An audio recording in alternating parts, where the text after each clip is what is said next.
And hello, ladies and gentlemen of F1, ACF1. I am very honored today to be presenting the broadcast today around one of the most beautiful circuits you're going to see out there in Kyalami. Kyalami has historically been is the only, I think, venue in South Africa which has hosted the South Africa Grand Prix, and it's lovely to see it back on the calendar once again here in ACF1. And of course, this place was made famous by the driver boycotting the place, and you having some of the drivers singing in the hotel, protesting because of, I believe it was an issue with the licenses and the rights the drivers had. And for me, this is such an iconic venue, and it's so good that in real life F1 we could potentially back here. But of course, I'm not doing the broadcast alone today, as I'm joined by my good old friend Ethan Mills. Say hello, mate. Hello, everyone. Let's just quickly bring up the standings so that we can look over where the drivers and teams stand after quite a hectic Australian Grand Prix. Indeed, very much hectic. And so after that race, you have Halm P1 in the Drivers' Championship, followed by Jones and Grammage. And in the Drivers' Champion and Teams Championship, even, you have Aquail Racing with 25 points. 1 point behind them is Millamage Motorsport. Very close. We might see a good fight between those teams throughout the season, but we'll have to see how this Grand Prix goes first. And then DGP take third position with 18 points. Anyway. Yep, indeed. But from what I could see, at least, I should say probably to the guys, because this is my first time actually live on broadcast. Hello, I'm Ben.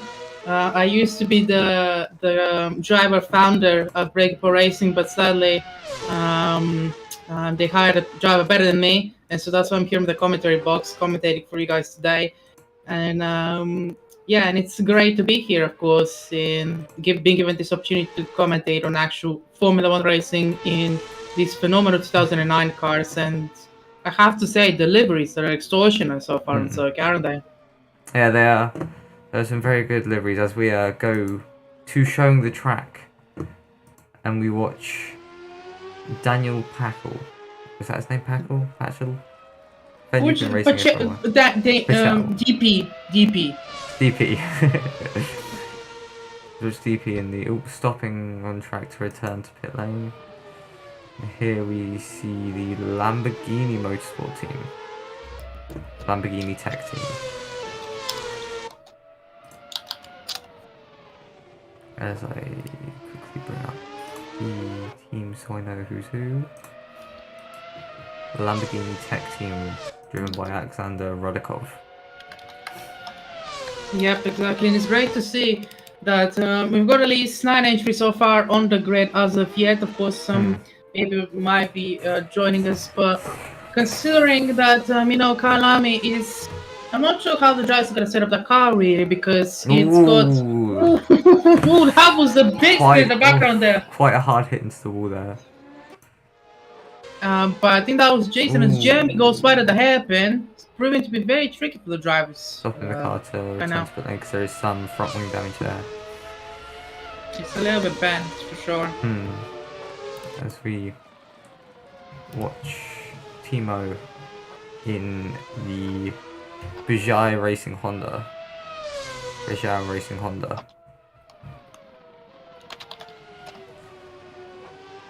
Hopefully the Honda engine is a bit more reliable than it has been the past couple of years.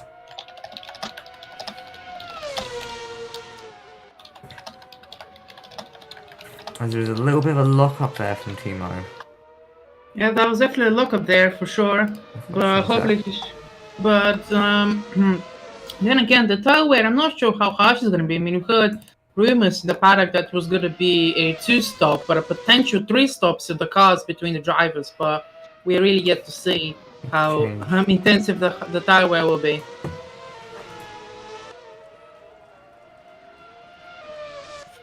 And yeah, it's definitely going to be very interesting, as from what I could see, we have one driver from the Millamage Motorsport team in Jason Milano.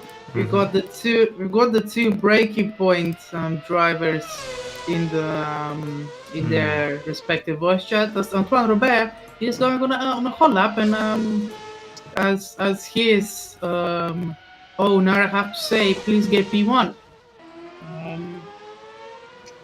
And yeah, it's lovely to be involved in the commentary for now being the official broadcaster for ACF1 in the English.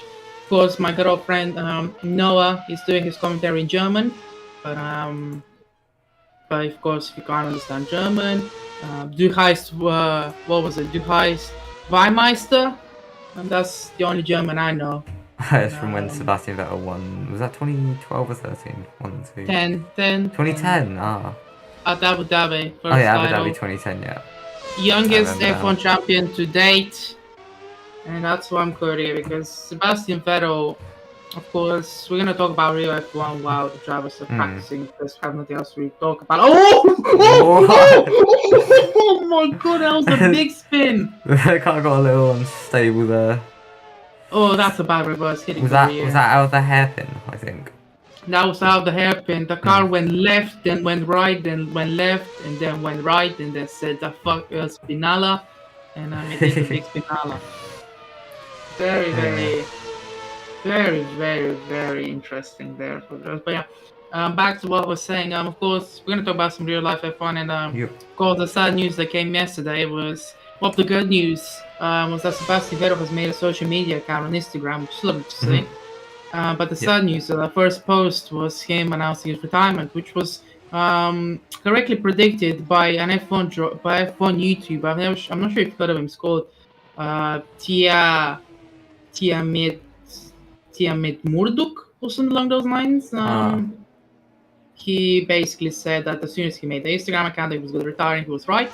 So good on him. Hopefully, that's a spin in the pit lane. Into the pit lane. You watch our winner from last week. You don't want to be doing that in the race for sure, though. I'll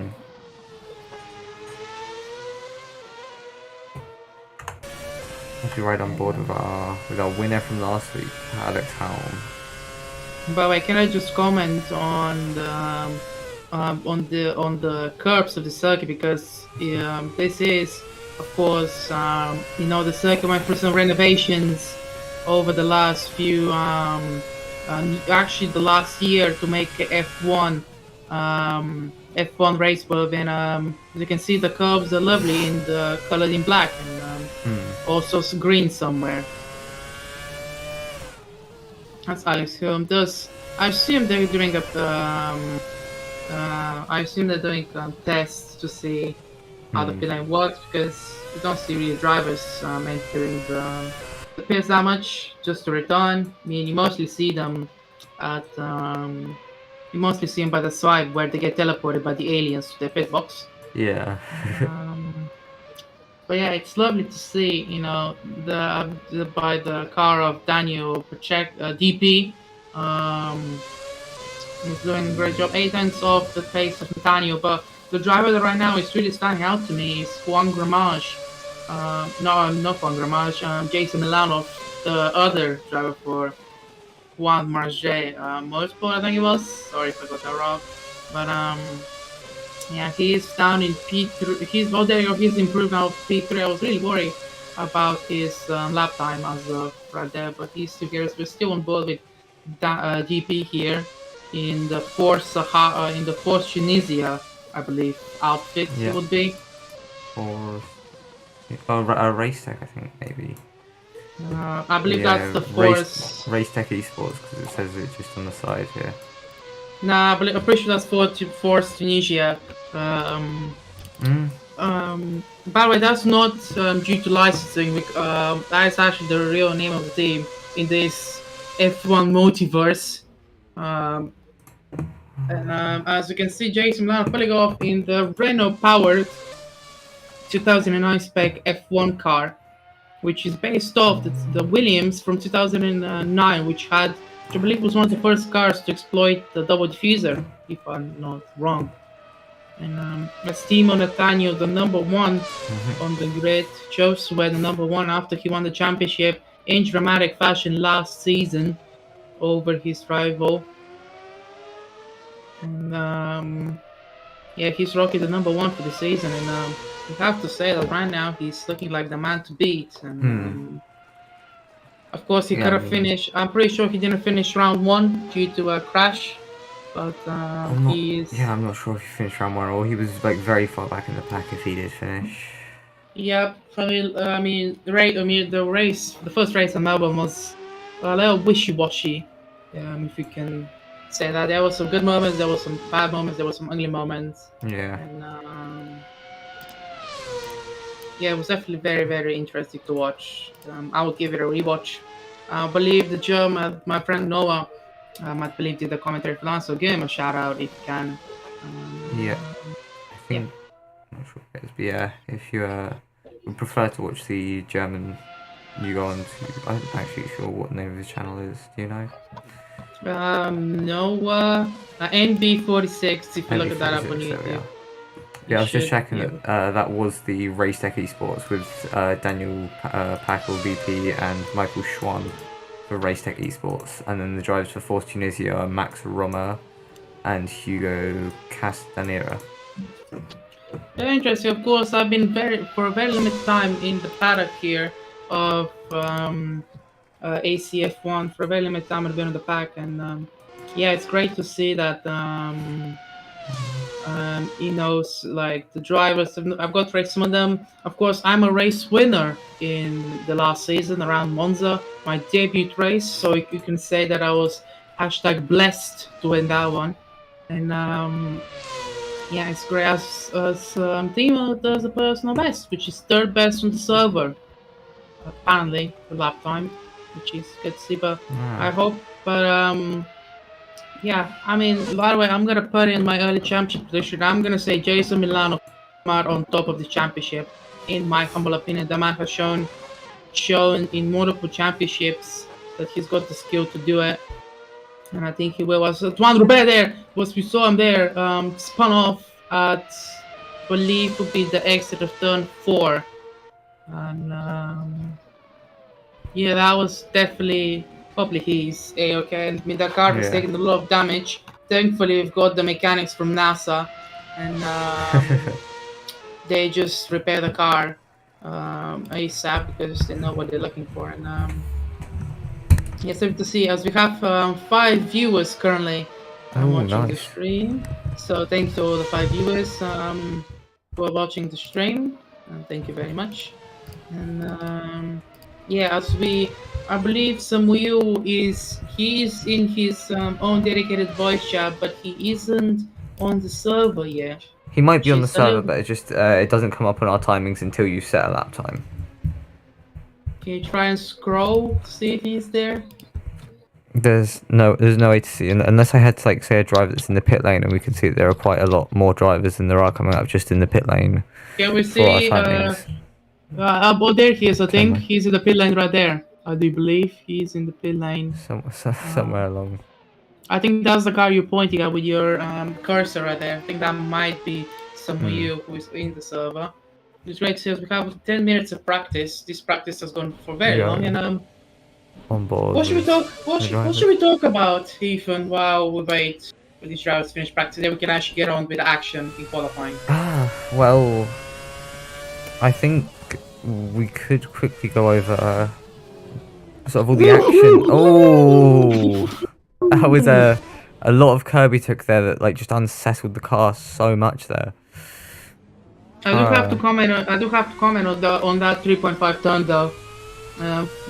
He went 180 meters left, then 100 meters right, 180 degrees right, just in a split second. I'm not sure that's humanly possible, but Jason Milano, that's why I'm picking him as world champion because he can do 3.5 turns quicker than everybody else, really. And He is the safest driver on the grid. exactly, he's not a BMW driver. He's a Volkswagen Golf driver from Yes. memory. So Safest, you know safest of drivers. exactly, safest of safest. Yep. Just, And there we are. Was that a small lockup from Daniel there? I think through I'm the not hairpin sure. he It had might have. lockup. Yeah, it might have been. Or also the brakes kept smoking. I mean, this circuit takes a lot of breakage for sure. Ooh, Woo! he That's just gets the another rear wheel spin. spinning there. That's on the another. exit. That was a big one as well for We the cup, but watch again, Jason Love as we wait for Samuel to set a lap time. As I can see him on the track map, he's about to finish a lap that may bring him onto our timings, or he may be starting a lap. I think he's let's go. starting a lap because he's not quite on the timings yet. Yep, sure. I mean, Timo this is is running just behind him though. So you're right on board with Timo. I mean, Timo sure could be dominating so far track session, but you have to remember you have to make it count in the race. If you can't make it count in the race, then you know what's the point of being first in the Friday and Saturday session when on Sunday when the points are scored, you're just gonna spin off 3 times and not get any points. But at least that's not the activity to get points. I mean, first steps are the activity to get points. At least you can get 1 point. I guess through that way. And yeah, it's definitely very interesting. Of course, Timo, like I said earlier, the champion from last season, the 2007 cars, and it's really to see him in the 2009 cars. It seems to be very well suited to the car. Yeah, as we can see in the timings that Timo is almost an entire second faster than the drivers behind, as Jason Milanov goes second. And Samuel Ivanov sets the new fastest lap in his Mercedes-inspired helmet and his Breaking Point racing car. See through turn 3 there.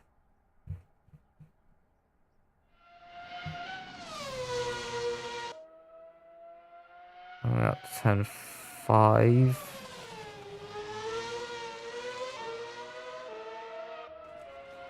And turn 6.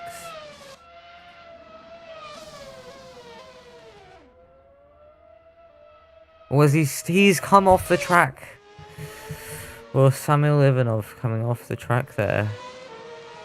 As we watch the Lamborghini Tech driver. There we go. The college just got my mic working again. One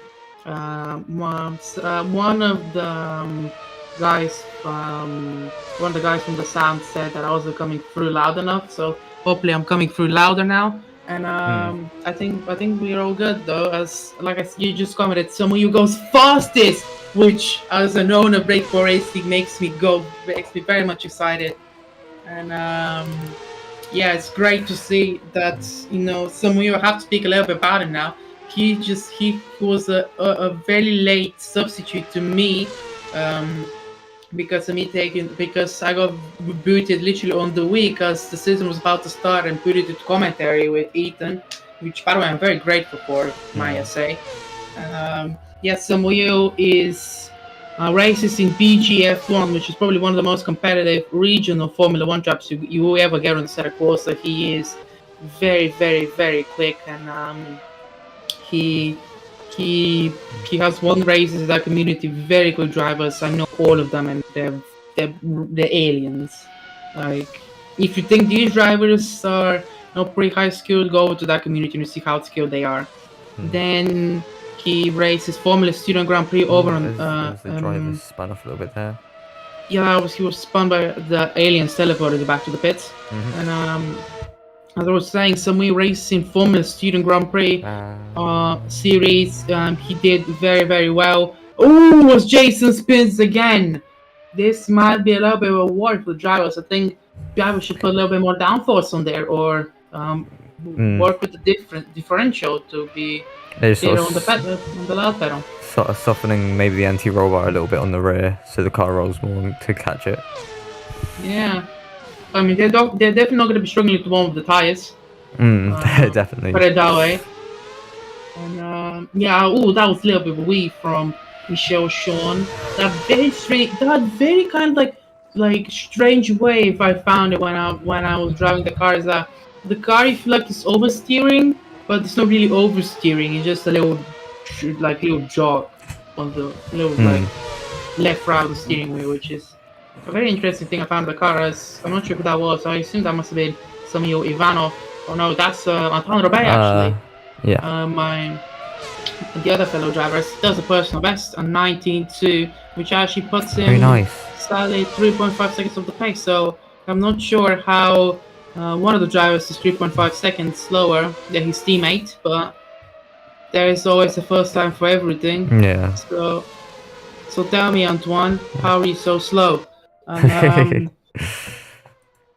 yeah. By the way, Antoine, if you're listening to this, no, no personal stuff. It's just as a team boss, have to keep encouraging my drivers. I'm not gonna hide my bias, by the way, towards the Breaking Point Racing team, since I am involved, contractually obligated to them. Just like if they were to get Toto Wolff into the Sky Sports commentary.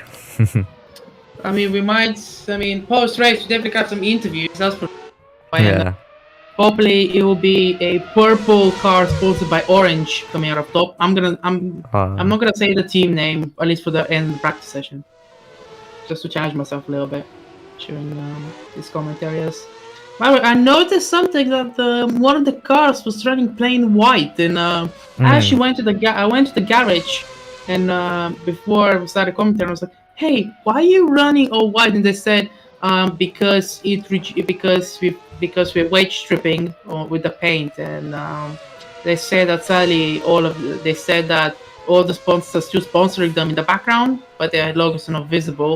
But if you go over to their garage, you can see all of the sponsors are there displayed, and I believe they got a special guest.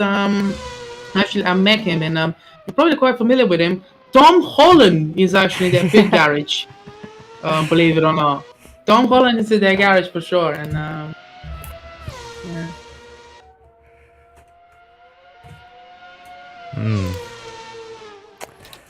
As we ride on board with Timo Nathaniel, that's how you say it, I think. Looking at his nice yellow and green helmet with an Italian flag going down the middle of it.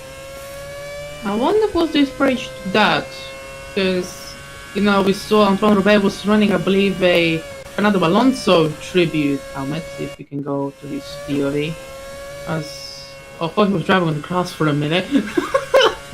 Can we go Antoine Robert so you can see his cam, because I like this one best.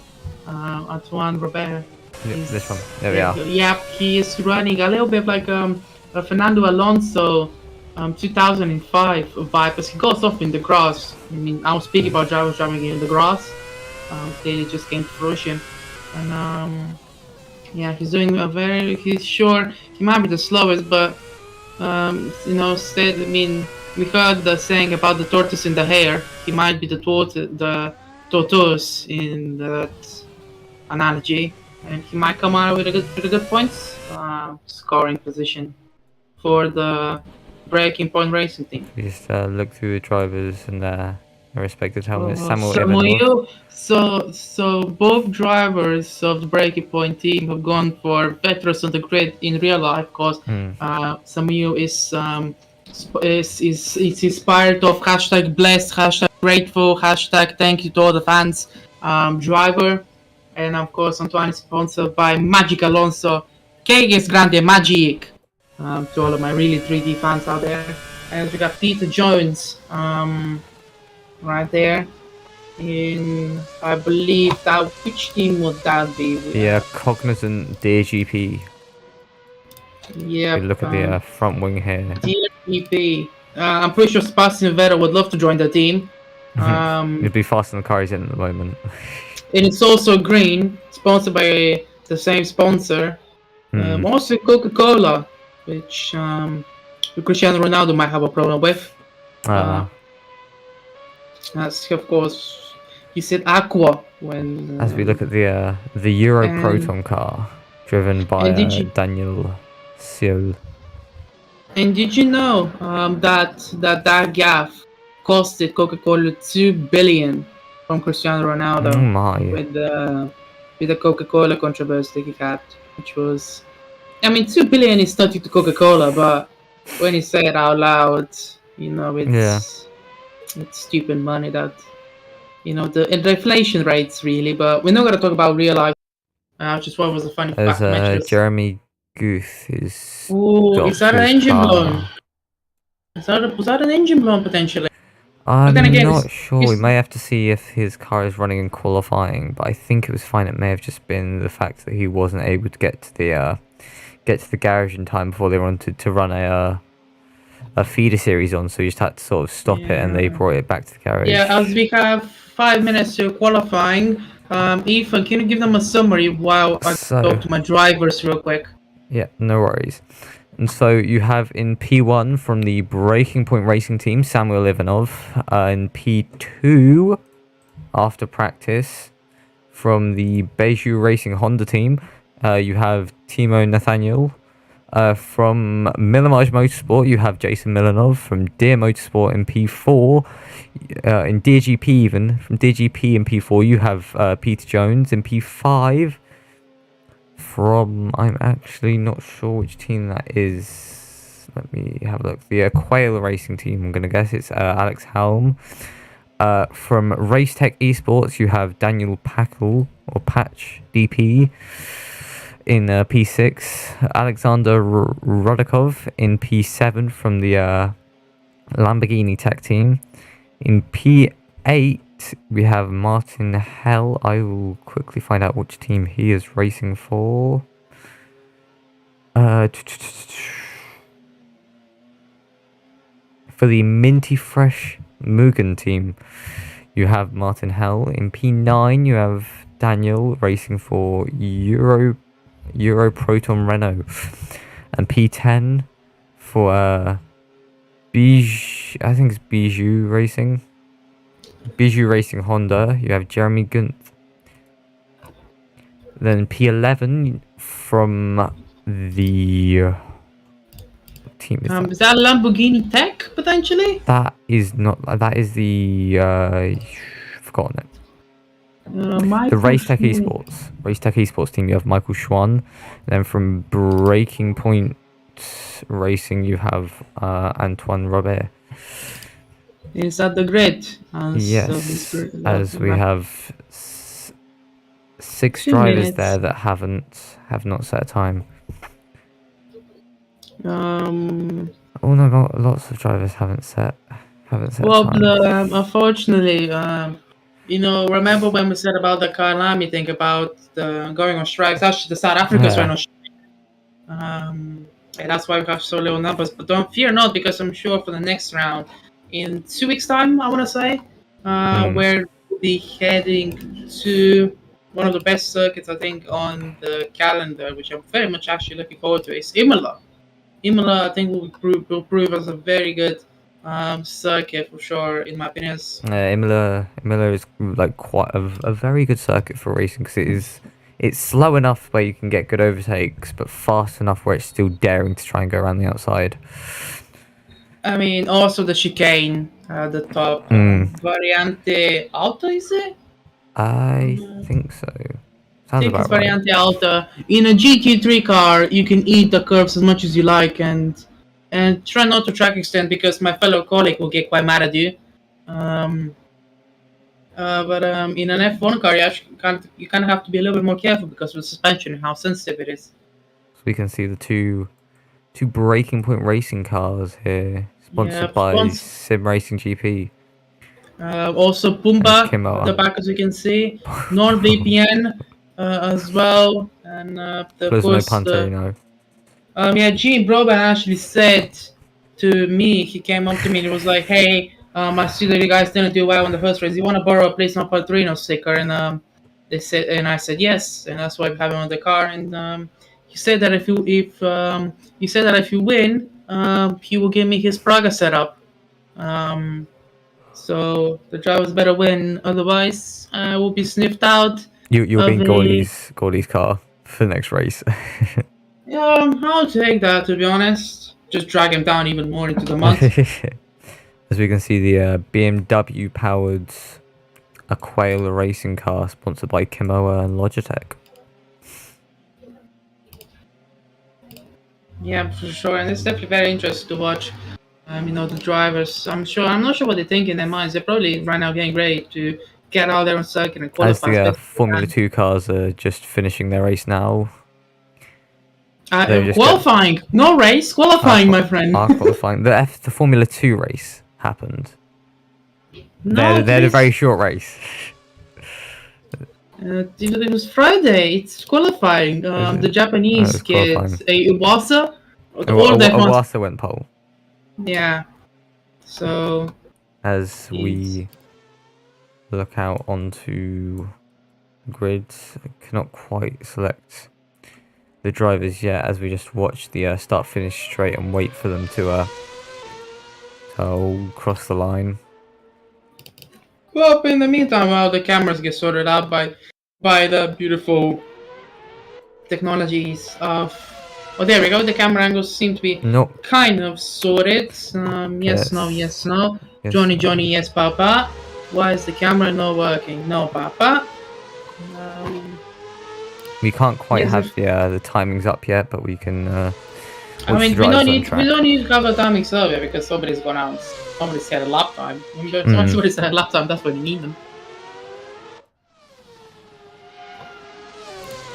As we can see, the Minty Fresh team trying to save weight by running a full white livery. Yep, sure, and that's what I said. They're weight stripping because their car was actually too heavy. They found out, and as we watch, actually the car running plain white, they are, I believe it was 0.1 kilograms over the weight limit on a full fuel tank. Okay. So I'm not sure how they're gonna do that for the race when the car is gonna be lighter, because of course the fuel puts another weight in the car. So it's definitely very interesting. We're right on board with the driver that was fastest in practice, Samuel Ivanov, on his qualifying lap. As we go down to the hairpin now, almost 2 more corners.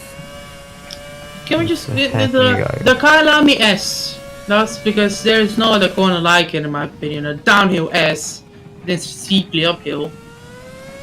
And for the hairpin, there he goes. As he accelerates, no spin, no wheel spin, no oversteer. So he's doing a very good job so far. He's done the little kicking out into probably, in my opinion, the trickiest corner on the circuit. Look at he got a completely wrong, but on the track limits. So at least this lap time will be legal, but he's probably got it completely out of control. But he'll come across the final quarter now. Yes, he accelerates, and with the first lap time of qualifying, let's see what's the benchmark so far. And it's a 16.7. 67, which is, I think that's quite close to what his lap time was earlier, actually. Yeah, for sure. It might be half a second or so off, but no, I think the top 2 were in the 15s, and then the rest of the group were in 16s for practice.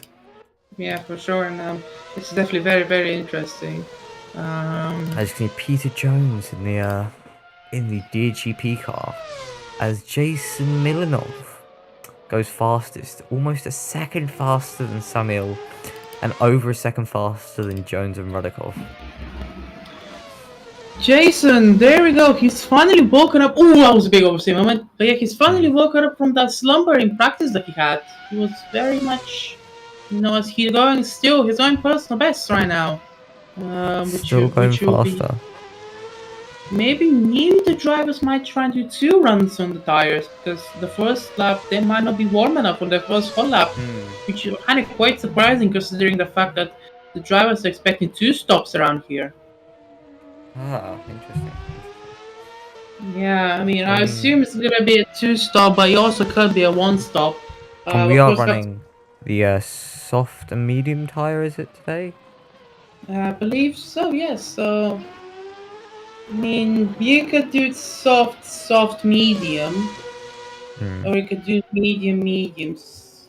No, we can't do medium soft. I don't think can last the whole race. I'm not sure mediums would last long enough to be able to take the softs to the end of the race. So you could go medium soft, or like soft medium soft. Just take the pain in the middle stint, and not take it at the end. I mean, that usually starts to fight if you need for position.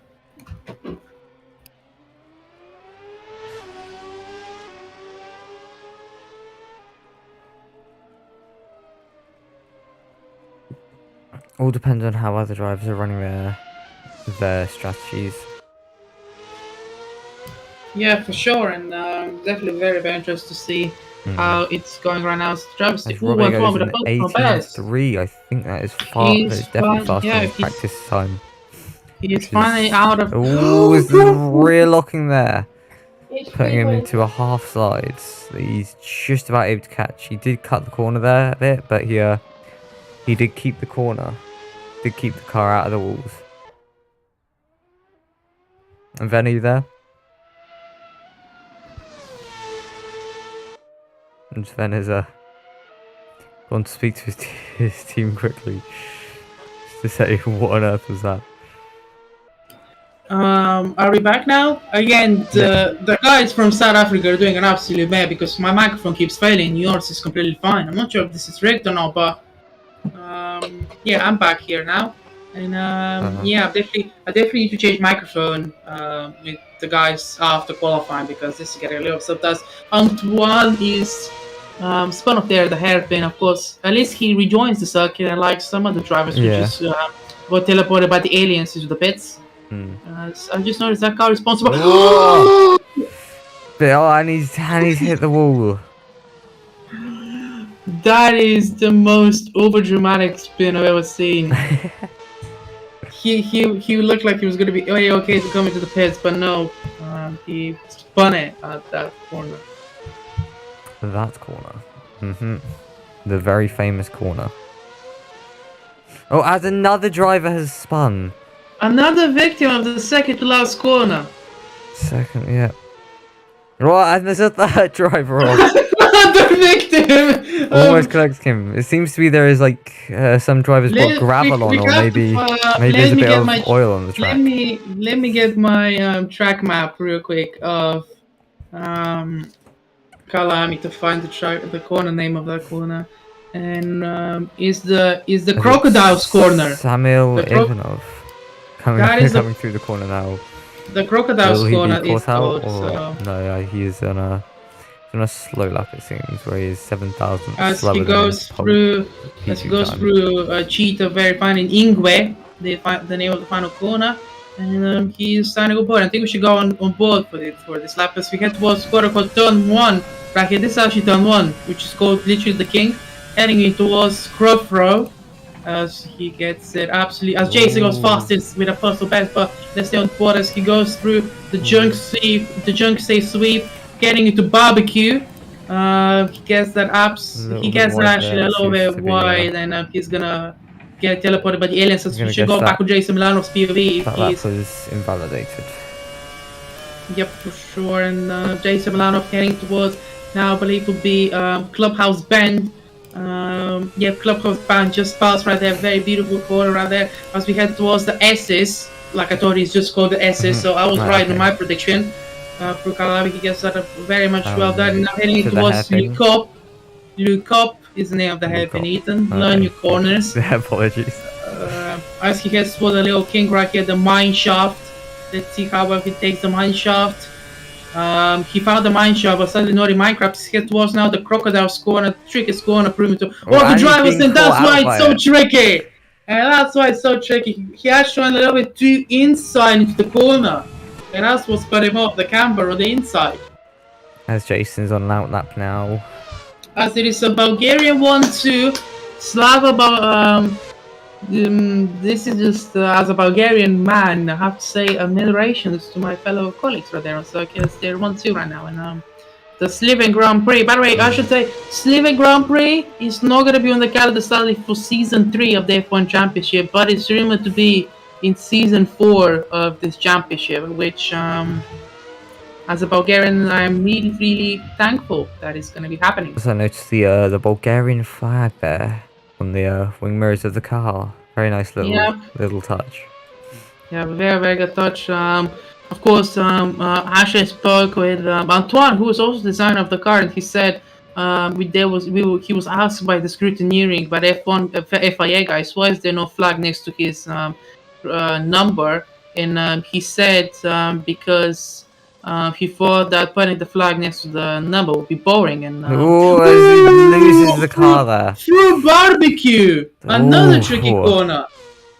By the way, I'm not joking. That corner is Finally. actually called barbecue. You can go look it up. As he He spins ran on through board barbecue. with the Frenchman. The Frenchman of Antoine Robert. As he goes through crocodiles. Okay. We're at Into the S's S's. there. Whoa! Ooh, Cornell Balance is now into.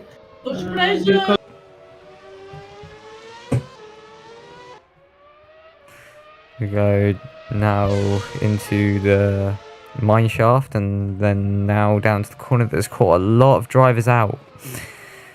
Trying to take as much curb as possible to try and get the car rotated, but not so much that the car spins. Was that a spin there from one of the Beju racing cars? I think so, because he's taking it quite slow and he's on the inside of the track now, as we saw him sort of half spin at the bottom of the screen as Antoine Robert goes P9 with their new fastest or personal best. Michael Schwann with a it's a broken front wing there. Again, I hate this commentator. I hate the. Oh, look at the nose there. I was just saying how it looks quite. And the suspension looks. The suspension looks bent as well. Let's try run on board to have a look at it. Isn't scaring them at all to try and push the car still. You can see the front wing's actually moving as aero and power is applied. It's actually... Is this an illegal version of DAS? That the first Tunisia team have got on the car? I mean, I'm sure that the team principals, aka me, is looking at that and saying, "Hey FIA, can we get this removed?" Because spending money to research on a movable rear wing is disgraceful. But anyway, as he finishes the lap and he's not coming to the pits, but is this a strategy? He got his wing damage so he can move around. I think it will just cause more understeer maybe. Yep, now you'd think that into barbecue. Yes, the barbecue absolutely. Maybe it going down. The barbecue, he gets it absolutely mid-rayer. The best version of Sake, if you ask me. And heading into the sunset. As heading towards Clubhouse Bend.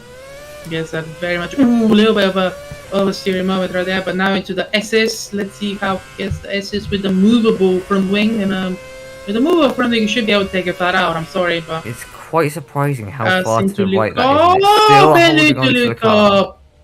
Definitely the front wing got under the car and it got rejigged, and now it seems to be perfectly fine. Physics. Let's just have a look at that front wing. Yep, it's magically fixed itself. Whoa. The aliens, I mean, the aliens are not quite powerful, and the engineers from NASA, but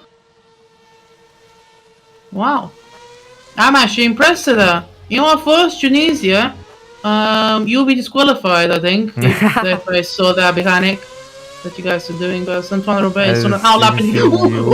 I've never seen anybody make warming up their tires so stressful. Not even Fernando Alonso in his prime. I think part of that may just be because you're more stressed because you're going to be paying for any damage that happens to the car. No comment on that because Antoine went into the wall at practice as well. But thankfully the aliens and the NASA engineers fixed that in time for qualifying. Yeah, it's great that he's still out there on the circuit, setting lap times. As Jason Ivanov is actually starting a lap, this seems. Samuel, I mean, it's gonna be interesting because I actually think that the Bulgarian will claim pole position here, even though Timo should get pace in practice. He can't apply into qualifying. That's what I said. That you need to perform when it matters. A little bit wide there. Did he get to? Into barbecue now into sunset. Is very much a very beautiful sunset into Clubhouse Bend. He goes for the Clubhouse and he even gives him a cheeky wave. You're gonna see it into the SS. Takes curb, takes a lot of carb, shifting up into 6th gear, heading in towards Lukop. And and he gets that Ule with a lockup, but that might help him in the overtime because he would have slowed the car enough. Short time, but that's okay. Into Mineshaft.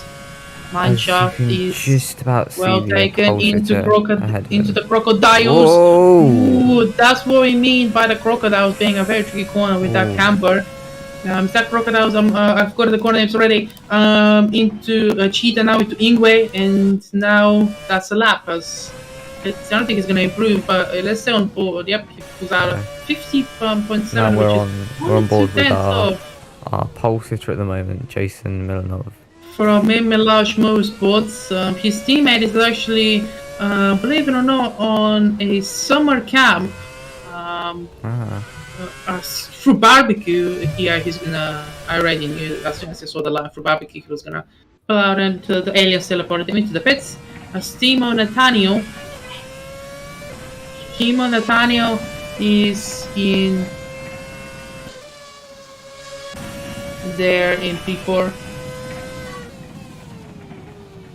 We look at a driver's helmet cam. We're running a helmet cam now.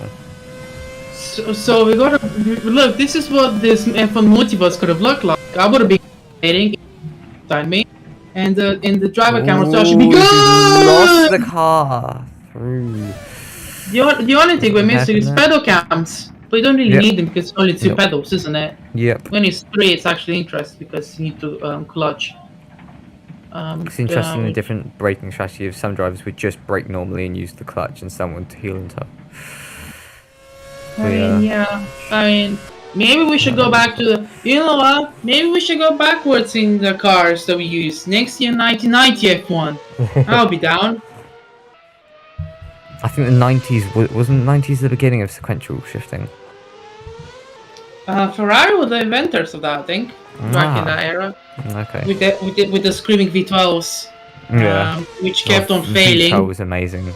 Sounded amazing. Didn't drive. Driven by Nigel Mansell, Jean Alesi, Prost, the whole lot. A driver that we haven't spoken much about today is Peter Jones, or at least in this qualifying session. He is P3 at the moment. One of only 3 drivers to go below the 1:16 mark. Yeah, but the Deer GP team are doing quite well, and clearly Sebastian Vettel is the ambassador of the team. You know, hidden behind the scenes, I would assume, because to put the car up there is quite a very good job. Maybe we've got Sebastian Vettel's seat already for 2023 in the ACF1 Multiverse. As heads towards Clubhouse Bend, he gets actually very good job there. Perhaps getting now into the S's. Let's see, the stick doesn't take as much curb as Samuel and Jason did, but he gets the X at least semi-okay. Now into Lukop. I'm pretty sure that's how you pronounce it, into Lukop. Yes, that's actually very good job. As I believe we just saw Fly now into. See, you're picking up the corner names. Good job. And now into Crocodile. The Crocodiles. Camber car? It does the Crocodiles does catch him out into the second one coming now into Cheetah. It's very done now breaking for Ingwe. That's actually the corner name Ingwe, and he will actually have if he does 15.8. And I'm not sure that'll be his last lap that he'll be going on P3. Just not enough, but Jones to be able to. The wheels spin up a bit there. Will he potentially push on to try and get another lap in? But by that point, maybe he starts with overheated. He might have run out of fuel, but we get to see as Goof says personal best for which team would that be? Goof is running in. Let me have a look. Which team is he? He's in the Beju Racing Honda team. Yep. Which is, by the way, scoreless as of yet. Yeah, the only team not to score a point this season. Cough, breaking for racing. I'm not sure why you spoke there. But, yeah, and I wonder who is currently on an outlap. Is somebody who is the last driver that's gonna cross the line? It's gonna be the interesting part for me. Who will be the last driver to cross the start finish line? I believe that will be. Does Timo make it? Yes. Timo does make it. So we'll run Timo does with make Timo. it, and that's qualifying over. So Timo will be the last runner here in qualifying. Let's stay on board with the former ACF1 champion. Which, by the way, I believe Goof was his rival last year. Not last year, literally 3 weeks ago. But yeah, into sunset. Is it gonna be a very sun? Is it gonna set the sun down? No, not really. A little bit wide into Clubhouse Bend.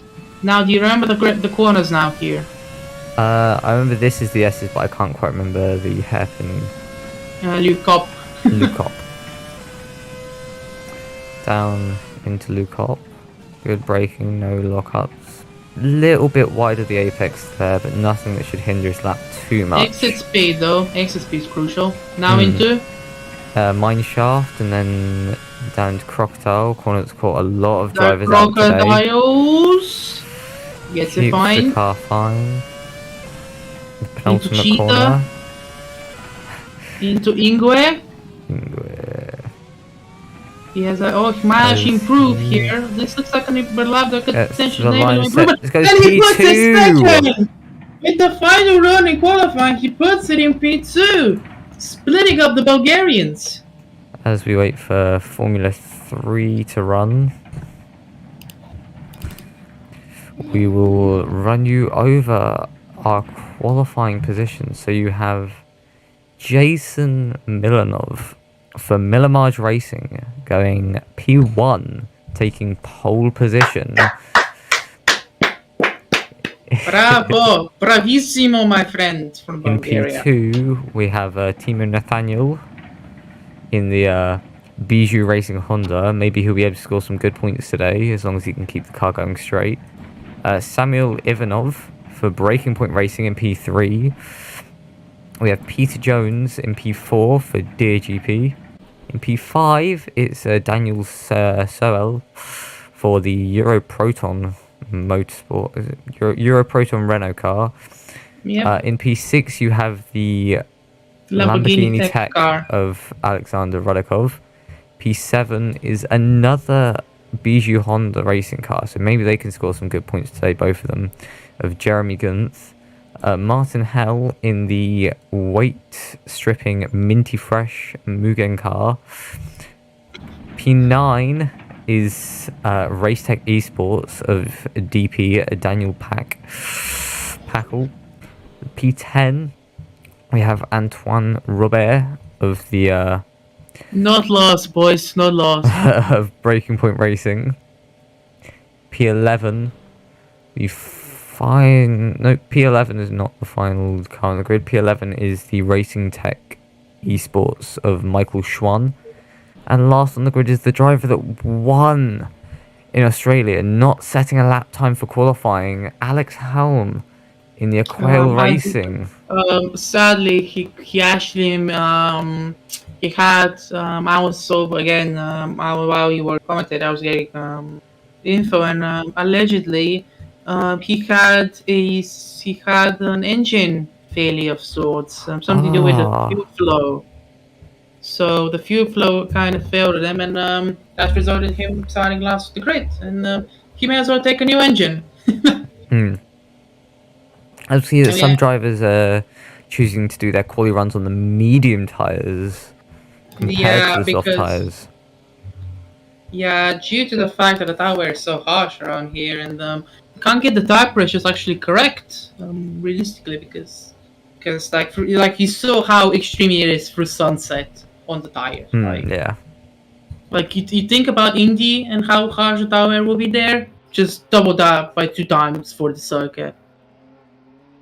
Because you have to actually do right turns, which of course puts stress on the left tires, and right turns put stress on the left tires, and left turns put stress on the right tire mostly. We look from a camera positioned just at the top of the pit lane, looking down at all the cars. The drone camera. Yep. There we are. 2 Breaking Point Racing cars there, sort of in the middle of it all. And 2 Race Tech Esports cars. Actually, this is a message to all the drivers. Please, if you're listening, just if you see the please no Panterino sticker, just listen to what it says and please no Panterino. That's as a team owner, Breakable Racing. I mean, As we Well, we used to be a drive, like I said, won my debut at the Italian Grand Prix. I actually qualified, I think, second to last, but I still managed to win. So you never know. That's why I told the story in qualifying about the tortoise in the hair. Maybe Antoine Rebecca with the tortoise and win his first Grand Prix. I believe his only second appearance in F1 ACF1. So I'm not sure. I mean, I had to miss out on 24 hours of Spa qualify. Hopefully Marciello go pole. He's my favorite GT driver. Unfortunately, I don't think Jimmy Baldwin qualified, unfortunately, for Super Pole, but it is what it is. And yes, we have there we go. As we can see, who's won the F3? Arthur Leclerc has won the F3, and the cars will be getting on the grid very surely. As one cars are getting on the grid slowly but surely. As I just noticed the T-Salt sponsoring there on the grid. Remember, the gaps around the circuit are actually pretty small. That driver at the back there watches out as the two streaming cars will not be moving at the beginning of the race. So hopefully he's able to get past them.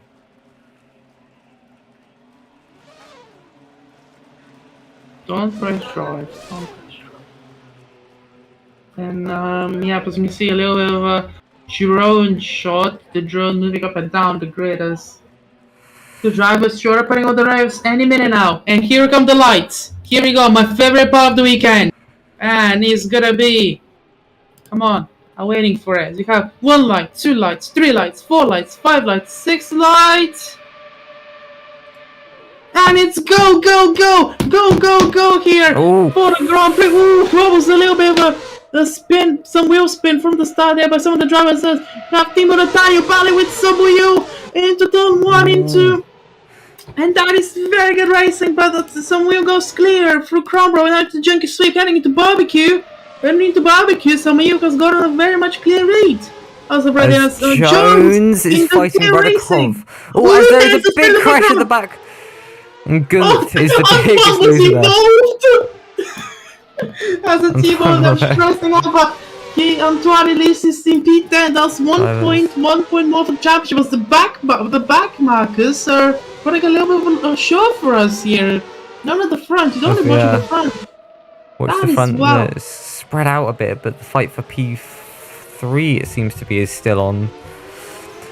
Yeah, Radikov and Jones going side by side. Alexander Rudakov hits Jones for the deer. Daniel spun into and Gunt is just Jeremy Cook for the seems to be he does not want to continue, and this may be the end of his weekend. Into Peugeot Racing. Yep, that is it. He's returning that to the is the first retirement on lap 1. As we can see, a safety car though. A driver quite far back now. As we look forward to see how the gaps have stretched out. As Jason Milnov had a run on Michael Schwann there. Just quite a nice clean overtake. Yep, for sure. It's so little of a weave there as Jason heading to barbecue. He gets the outside line and he gets enough momentum to pass Michael Schwann from the first Tunisia, I think. Sponsored by Sahara and Kingfisher. Van Robert is battling for I mean, at least you can't say it's about for the winner's spoon because there's actually a point of the line. Battle for points is. Yeah, but let's go back to the front, don't we? Because somewhere right now it's absolutely dominating. 3 second gap to the driver a little bit wide into Crocodiles. Into the Crocodiles corner. Into Cheetah, into Inkwe.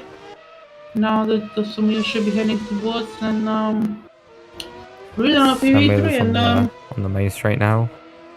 I There suppose is a the good fight fastest lap. for P4 there between Peter Jones and Alex Helm. Alex Helm's done amazingly, starting P14 behind two Stationary cars, stream cars. Now being P5, almost at a podium. Only two That is a positions to go. That is definitely a champion's drive for sure. Oh yeah. in my opinion. But yeah, Jason right now in P6 only. I mean, he can't keep up with the front clearly, or Not maybe quite. Oh, as Alex Helm goes a little bit wide there. in sunset. So maybe the tires are already showing signs of wear in lap 3, which would be very concerning if you're Alex Helm. Bob Ethan, can you give us a little bit more insight into how the car feels on this kind of fuel load? Well, which the car, drivers are running? it would be more of a struggle to drive through the corners and through the really fast corners, because the more weight is just pulling the car out even further out the corner. And so you'd see a lot more understeer, but also with the extra weight, the attraction might be a little bit easier at the moment, as the car's being pulled to the ground by the car itself a lot more, as we can see Alex Helm getting very close to Peter Jones, having to do for a highly defensive move there. Alex Helm and Peter Jones, TGP versus Peter Jones versus Aquila Motorsport. Aquila Racing. Aquila Racing, sorry to the Aquila Racing fans out there in this multiverse. And being to barbecue, Jones holds him up for now. As you can see, Rudakov for Lamborghini Tech up to P3, and he's doing Lamborghini Tech lovely job so far. Yes, as we continue watching, but as I was saying, that the extra weight of the fuel would be helping through traction at the moment. So corners like Crocodile and La Coupe, which corners that are quite a struggle to get traction down on the exit, will be a lot easier at the moment, especially with the fresh tyres as well. And as we get to the end of the race, where the cars are a lot lighter and the tyre wears a lot more, we might see a few more spinners through, especially Crocodile, where drivers were struggling quite a lot. Oh, there's a spin there! Jones spins off! That definitely looked like he locked the rears. That was definitely locked the rears. He needs to change up brake bias for sure. Jason Milanov is promoted to P5 after that, and Alex Helm begins his charge to the podium. From what I saw, I'm pretty sure he just locked the rears, right? I didn't see any contact or any I didn't see any damage on the car, so it seemed just like a driver error there. So maybe he definitely looked like he locked the rears. So maybe he needs to change up the brake bias, of course, adjustable in these cars. I mean, even your road car probably has adjustable brake bias. It would be very difficult to find out how to adjust it in a normal road car, but it's definitely possible. All of these cars, you can use all electronics to move how much the brake bias is. That's Jason Milanov spins there! Jason Milanov has spun. As I'm trying to hold back my tears from a Bulgarian soldier. Going down to P8. Down to P8 after such a promising practice and qualifying, and my championship prediction is going like Ferraris right now, right in the gutter. As we watch on board with Antonio Robet. As what happened with Martin Howell? I must assume it's a mistake. Yeah, it was quite wide there. Well, yeah, I think tyres seem tyres seem very warm by the fact that he is struggling to get traction down, even just going down the straight. As Alexander Rudakov has decided to pit already on lap 6 of this race. I think that'll come up. I think that'll be quite a poor decision by him, because he was in P3 and now he's stuck in the midfield. He won't be able to get much time, in my opinion. Well, he was able to work his way up. So I'm gonna guess that's just a visual error from our side, because the front wing does not seem very well attached to the car. But let's just take that as a visual error for us, because. No, another look. That's how we trigger it. Going to the pits, and the pit crew adjusted the movable front wing. There it is. So teams have now found a way to exploit it, as he's What's going on? He's He slowing might, he down. might, he might have damage because he's lost a lot of time to drivers behind. But he didn't fix any pit stop. Did the engineers? Did he go into Maybe, pits for? Did he go into the pits for checks and the engineers didn't say anything? maybe he did it for damage and didn't set to fix bodywork, possibly. That is. The engineers As must be having a laugh then because he's now at the bottom of the grid with damage. maybe they're having a beer. He definitely went into the. He definitely went Oh into the. yeah, a lot of understeer through there as he pits again to fix the Yeah, damage. the It seems. engineers. The engineers. He probably went into the pits to check the car because he might have spun or something. But the Should engineers said be no, it's fine. And enabled one lap now. later, he's back in, and the team principal of Lamborghini Tech will be absolutely furious. As I'm absolutely ecstatic as the team principal of Breakpoint Racing. But the beautiful. Look at that beautiful car. Best car on the grid. No bias. Yep, right here, best car on the grid. I should get towards the driver camera right now in the Peugeot and you race the Honda. The team has yet to score any points. And with Breakpoint Racing there, which There's a small look up from Ivanov there. Can Crocodiles, it's such a tricky corner to get right. And also Barbecue is a tricky corner to get right. Can Timo sort of close the gap? He's closed it to just about within a second now. He is going faster than Ivanov on that last lap. And so the gap is closing, but can Timo take advantage of these small sort of micro mistakes that Ivanov is making and maybe be able to keep his racing clean enough to be able to pass him? I mean, there's a reason why he is a world champion from last season, isn't there? Let's be honest. There's Jason goes to the pits. Jason in the pits. And, Jason Milanov is in the pit lane. You can see Antoine Robert past the car once again. Is he?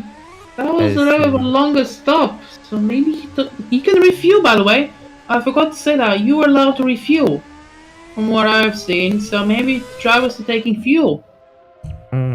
As he comes out ahead of Rudakov, who is running P3 and now, even after a few pit stops, is running P11.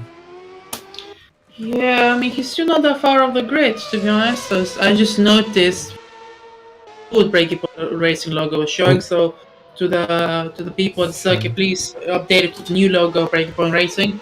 And yeah, Daniel Sohel is behind. Timo is in the pit lane. Timo is in the pit lane, and is Samuel gonna follow him next lap? Will Peter Jones be able to get past him before Jones not pitting either. No, I don't think so. Nope, he's out. And Peter Jones still behind him, still by quite a margin as well. As we look to see, as it seems to be a sort of midfield fight between Michael Schwann and Daniel Sohl. Yeah, definitely. And the fight has developed a little bit. And maybe Sohel, I believe Sohel was the championship driver team last year. I said Goof earlier, but that was his teammate. I was referencing to it. Sohel was actually his championship. He was balloting for the championship, and unfortunately, he couldn't win it at Abu Dhabi in the final round with 2007 cars. But 2009, he's in his strongest suit at the moment. Because he's running down in P6, and that could potentially change because Milanov and Rudakov already made pit stops, so he's basically been given two positions. As we keep an eye on this fight, Luke up.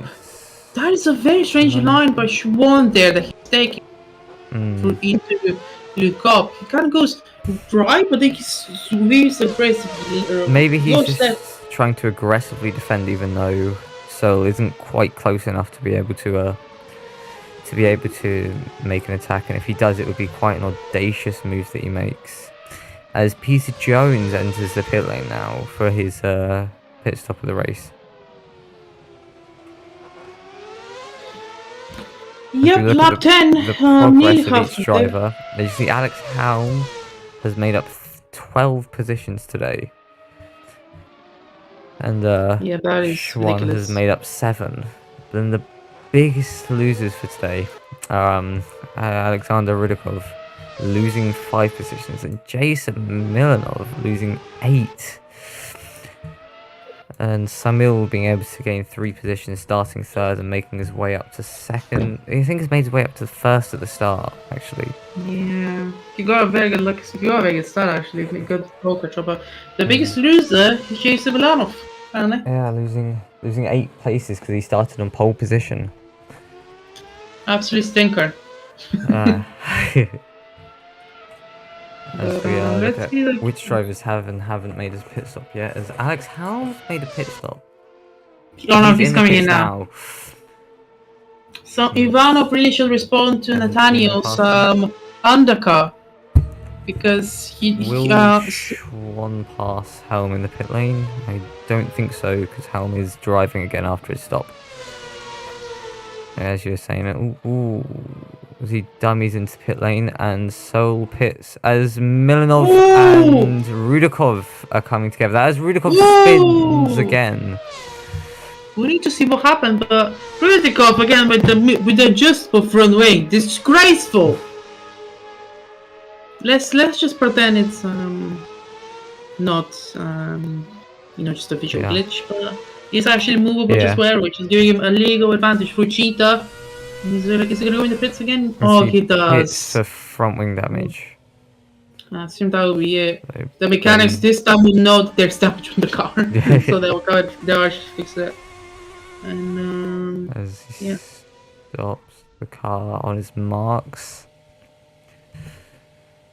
As we wait to see how long this pit stop takes. As Milanov is 1 minute off of the driver in first.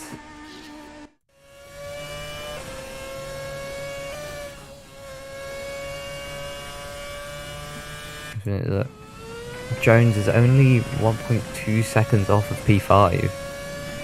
I think Schwann is still yet to make a pit stop. You can see Crocodile eating the car through there. Crocodiles is really cool for the driver. He wants to get on the throttle a lot earlier, but with the fact that it's the camber. As there is a lot of wheel spin from DP there. A lot of wheel spin, causing him to go off of the road. A lot of wheel spin from DP right there for sure. That is very very interesting for sure. Yeah. You can see Milanov setting a 118.6 fastest lap for him.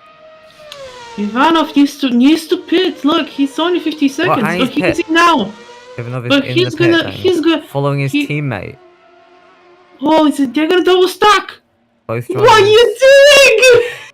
For this series, each driver does get their own pit crew and pit stop place, so it wouldn't be as bad as it would be in real life if they were double stacking.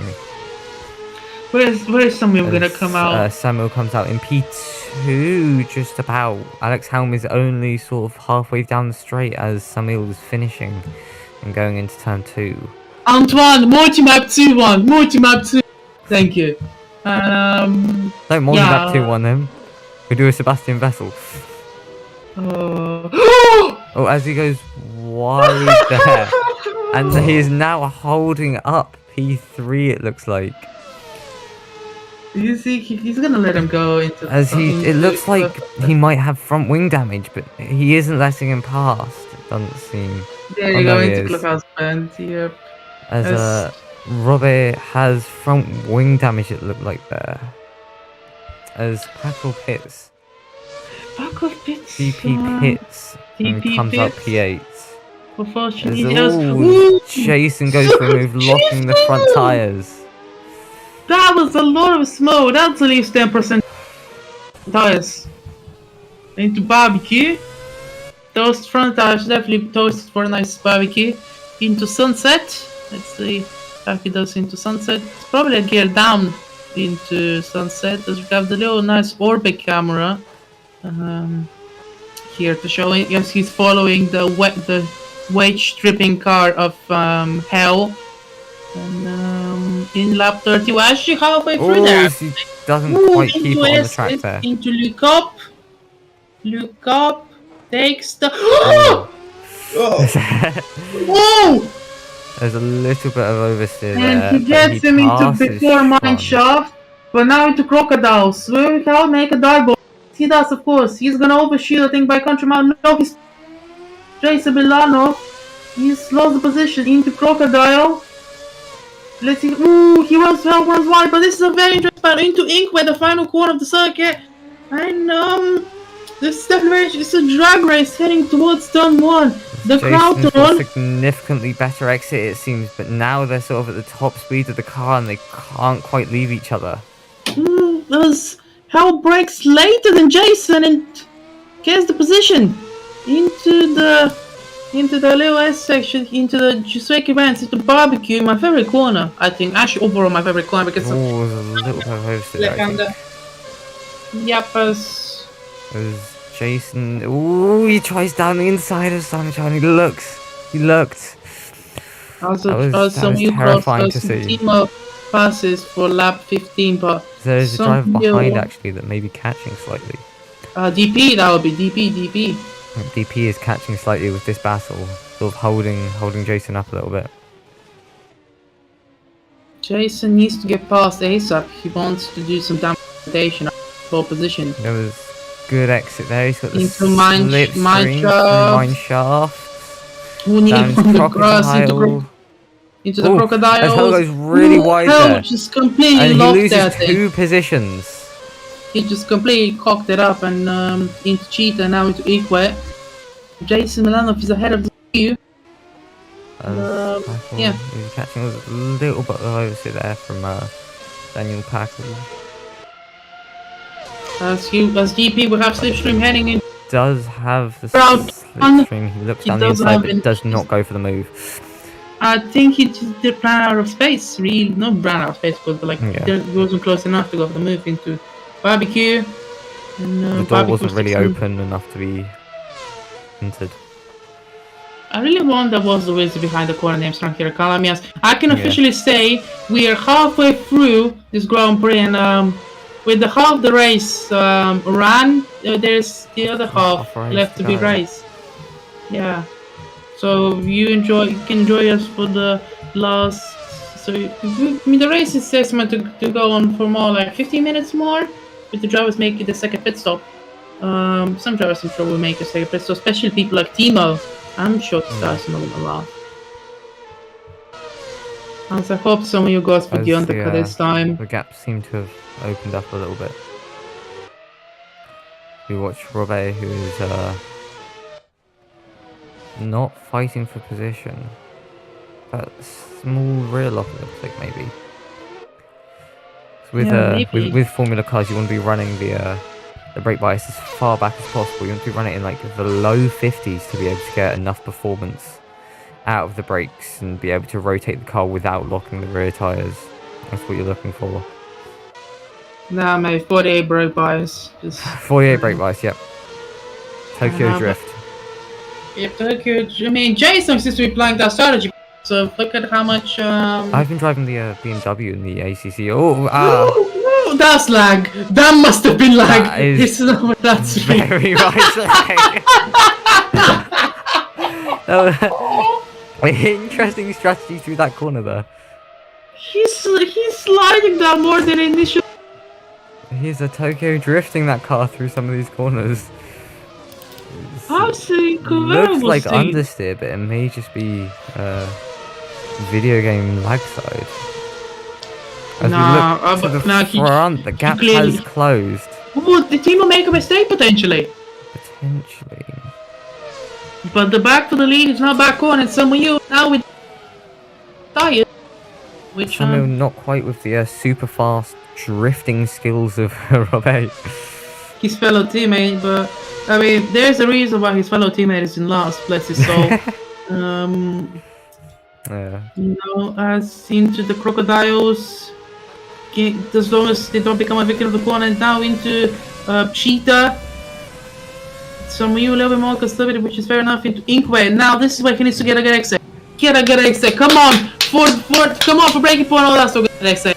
So good exit. He's not in the slipstream, and that'll be a move for the next lap, I would assume. As he goes with 18-3, team on 19-3. And you can see the little like grooves on tires. He's definitely coming. He's definitely showing tire wear signs, and he's definitely gonna need to come again. I think. As Lewis Hamilton, his white helmet versus number one on the grid, world champion from last season. This is a battle which I've been waiting to see. The guy who replaced me, my fellow friend from which I met 2 years ago. Now I can officially say that he's racing for my racing team. Yeah. Now this is into the S's, into Lucop. Not quite close enough. Still about 4 to 5 tenths off. Yeah, for sure. Yeah, he's gonna send into crocodiles though. Crocodiles, the potential overtake opportunity. Keep the car going forward through crocodiles, hoping that Timo would make a mistake. But being at the front of the grid, you wouldn't be making a mistake. You'd understand the track like the back of your Ooh, a little bit hand, wide there hold for it up. Timo into crocodiles. He's definitely. As And Mounts a cheating. little bit more cap, and there we go. This is the chance. Come on, come on, come on. This is the chance for some of you. Into Ooh. into King. He's squeezing a little bit into Clone into side by side, into And Clone Samuel takes locks the up. lead, but locks up by keeps the position. Getting there! And this is absolutely incredible into barbecue. Samuel And keeps the Samuel position. takes the lead back. But with the drivers need to pit again. Because this definitely was thrown us. Is Timo gonna go for the undercut and pit in early? Because he's already lost the position. If he pits, worst case scenario, he's coming up P3. Because of how short the pit lane is around here. Wow, what a move though from Samuel.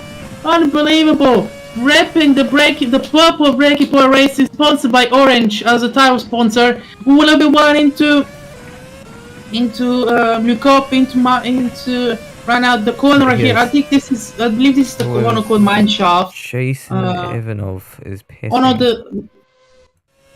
the king is not named Mineshaft. It's actually the straight is called Mineshaft. So sorry. Okay. No worries. Sorry to all the Kyalami experts I've triggered. All 0 of them, I would assume. And Yeah, it's, Daniel as Samuel. DP in P7. Samuel has pulled is the gap. Timo's not in the pits yet. Timo's not in the pits yet. A driver that's had quite a quiet race today, Alex Helm, is running P3 at the minute, so there'll be With two a chance podiums on to the gain trot. the lead. Yeah, I mean the race winner from last time. And with He's a certainly chance looking if, to bounce. He's If definitely Samuel looking to and continue Timo the fight streak. enough, he might be able to be in contention for a win here. But Yeah. Samuel has already pulled 2 seconds from Timo. Yeah, I think Timo is time to come into the pits as Jones does. Jones in the pits, trying to potentially Jones has nothing to lose. He's way clear in P4, so he could even pit again for fast lap if he wants. Just that was very interesting steering from that driver there, from Martin Hell. As DP right now behind the back of Sean, his back fellow three team. drivers It's like his teammate. I think that is his teammate, isn't it? So you're gonna see some very. The two, was it Race Tech Esports drivers fighting to try and catch the Euro Proton car of Daniel there. Oh, that's a little bit wide there from Schwan, but into barbecue. Hell has pit. Hell and Rudakov Martin again into Hell. pits. Marcel Hell and Rudakov again. He was having such a good start to this race. He was P3 at the beginning. But just then- instant after instant, as we jump to the front of the grid quick, as Alex Helm has caught Timo almost losing the car there. But he's just about capped it. into Can he get a barbecue. better exit? Out He's barbecue, he's gonna got a go, better he's gonna exit. go into He's going to try around the outside of Sunshine. No, he's going to have to lift there. He's not. He's too fast to the corner speed to try and make any moves around there. A bit like Why do you Stoke, have to be Britain. sensible? Just send it into Clubhouse Bend. You would have Because made the for last such a good time the moment. driver was not sensible through a fast corner, and that was in Formula 1 last year at Stowe. And I won't say what happened there. Let's not. You're in the wrong multiverse. Helm is racing with Timo Nathaniel, and this is very, very, very, very. Timo's lost a lot of speed as he the goes mine down shaft the right. inside. Ooh, he's and definitely. Looked like Timo kind of gave him the position there. Timo runs wide into Crocodiles, and Helm starting last back up to P2 after an engine, after a fuel flow issue. There you go. As I said, Let's he's see coming my to the pits for his second pit He stop. might but be able to hold third here. Depends on how much they're losing per pit stop. He may only go down to fourth and still be able to fight position. I think. Oh, that was only tires. There's no fuel in the car. Maybe he's holding enough fuel from the beginning of the race to make it to the end. Yeah. As Peter Jones is well behind, and he keeps P3. So unless he crashes out of this race, Timo seems to be a guaranteed podium sitter.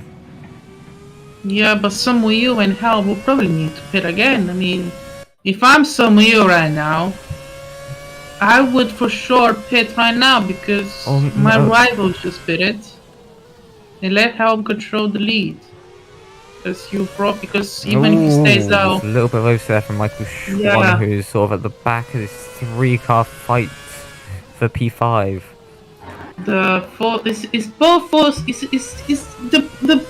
This car must be Force Tunisia. It must be. No, this is Race Tech Esports. Okay, because, like... I don't know. By the way, no cars from Overdrive, which is a team which did quite okay-ish last time around. But anyway, into barbecue with I love that corner. I didn't know it was called barbecue. I love the corner overall, but now that it's called barbecue, it has been the greatest corner of all time due to the name.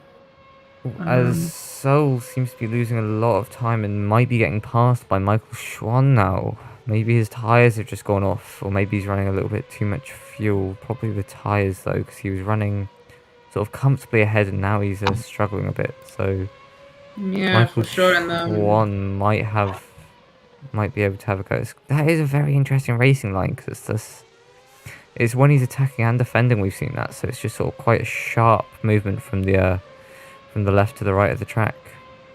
Yeah, for sure. And yeah, it's definitely very, very interesting. Ooh, as he locks the wheel and Crocodile spins the car. The vice champion from last year has lost here the Crocodiles. And the Crocodiles have bitten him. The Crocodiles have bitten him. Yeah, they have. As he pits, as we watch Michael Schwann going down the main straight, chasing his teammate. Yep, he's definitely chasing his teammate with maybe they're going to use a strategic... Oh, there's a little bit of a lock-up there, sort of sliding through the corner. Jason, I think, go horrible. I'm not sure that's the person best to first lap of the race, but Jason definitely went over there. I'm going to guess it was probably just his fastest lap, because I've seen 118s from... He went 117! Well. He went 117? At least that's a close contender for fastest lap. A very good effort from Jason, of course, here. As Rudakov is in the pits again. It's an unfortunate race for him. What is this? Is this the Ferrari master plan strategy, or? I will speak to him after the stream just to figure out what was going on with the strategy there. As Michael Schwann has crashed. Michael Schwann's crashed at the hairpin. For Race Tech Esports, that's him. Both drivers. It looks like there are multiple drivers off there. Is that just him? No, it's just him. It's just him right there, but painful to see. He was racing so well, and now he's Race Tech Esports have lost driver. Have lost Michael Schwann, and but that means that Antoine Robert, if he does retire, at least Antoine Robert is at the point, so good for me. But I hope he's okay though. Yeah. Hopefully the driver is left. He has left. Driver is fine there. As Robert is almost a lap behind the driver ahead.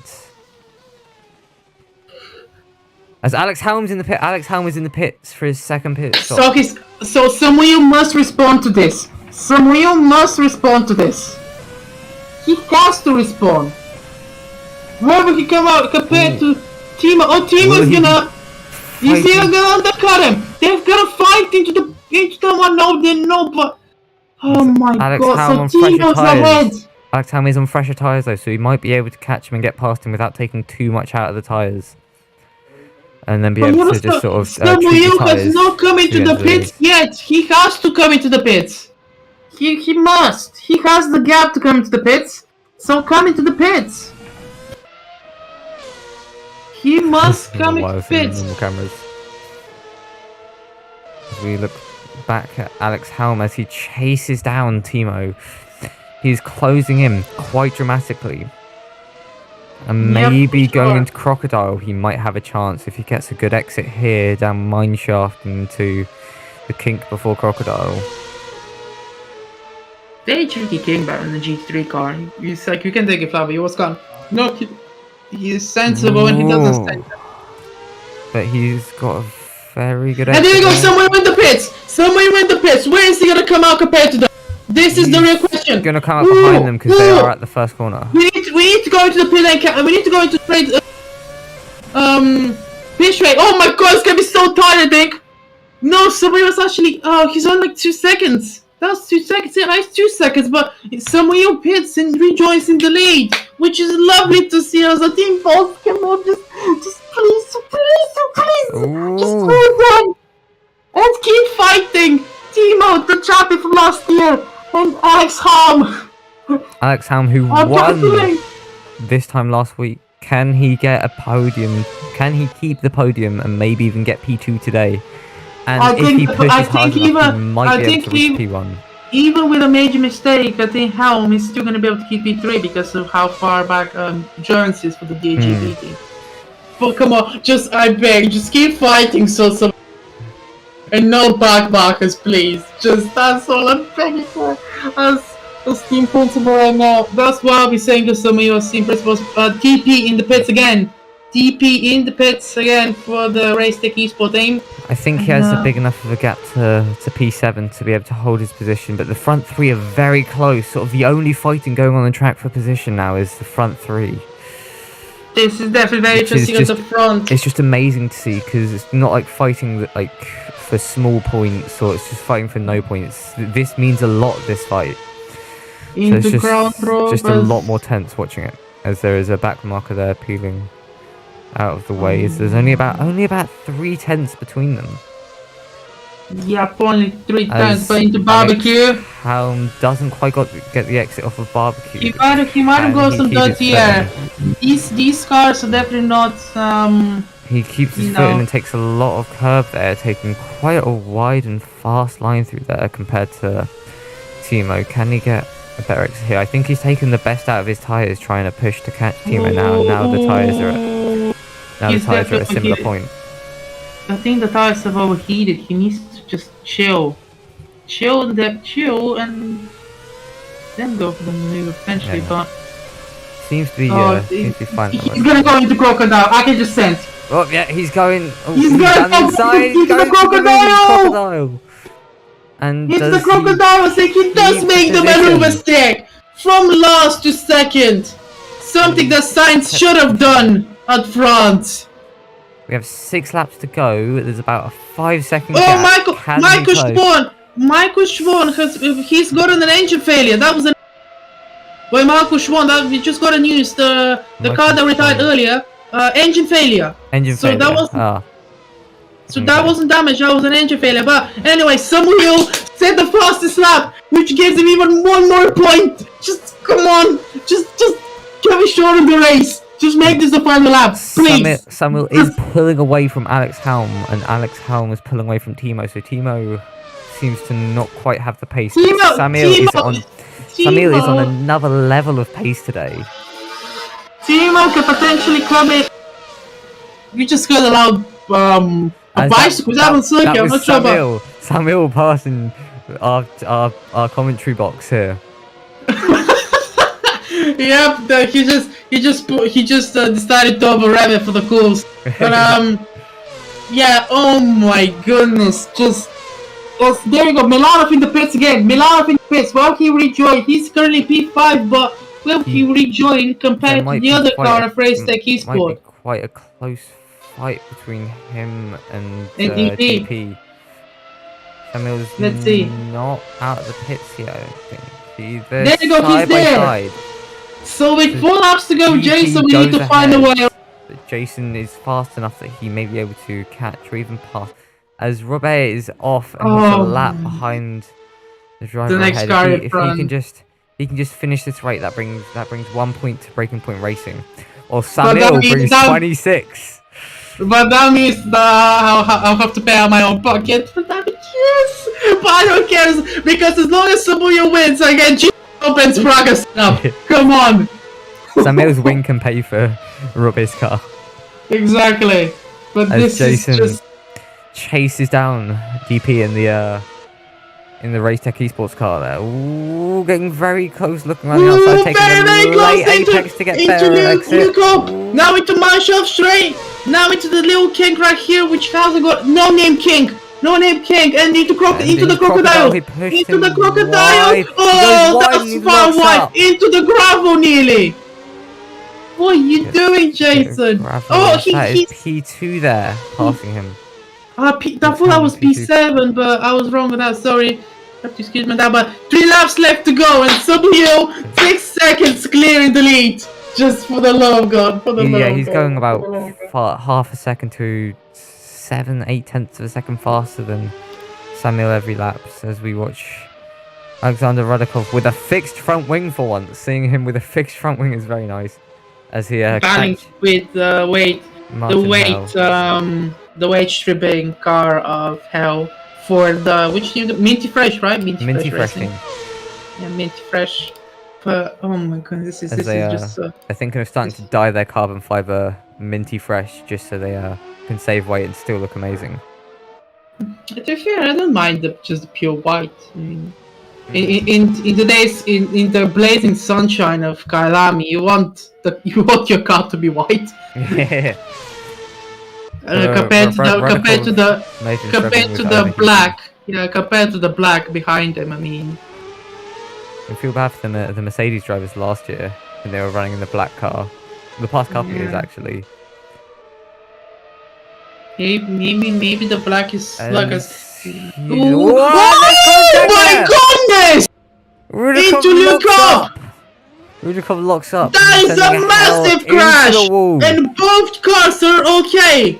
Both cars are off, but there Oh my, I hope both drivers are okay, first of all, because that was a big one, and look at the front wing scraping along the floor. Damage, and he's letting That's the front wing scraping along the floor. Oh my goodness, that was a big one. The front wing is on the floor. As I believe that might be Antoine right there behind them, trying to lap himself. Oh! Yeah, Antoine spins. Cheetah in the cheetah corner.